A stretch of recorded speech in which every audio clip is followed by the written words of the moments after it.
Tito Bongbong, nakakabisit ka na. Pasensya ka na, tapi kita. Alam mo, nakakabisit ka na, Tito Bongbong. Wala ka nang ginawa kundi magpabahay. Pabahay, pabahay, pabahay, puro pabahay. Hindi mo ba alam kada pabahay mo, marami kang nakakaaway? Tito Bongbong, ano ka ba? Ilan na yung pabahay mo? Lagpas 1,000,000 na. Tumigil ka na. Galit na sila. Patingin nga nung bahay.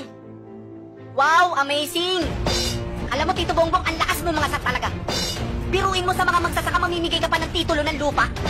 Pati yung 57 billion na utang ng mga magsasaka, sinagot mo pa? Yung mga supporter mong plastic, galit na. Lalo mo silang ginagalit, ano ka ba? Sila yung mga akala mo supporter. Hindi pala supporter o poser. Tutulungan mo yung magsasaka? Tito Bongbong, napakalaskador mo. Bakit ka mo? Ikaw binibigay mo titulo ng lupa. Alam mo, Tito Bongbong, ang lakas mo mga sak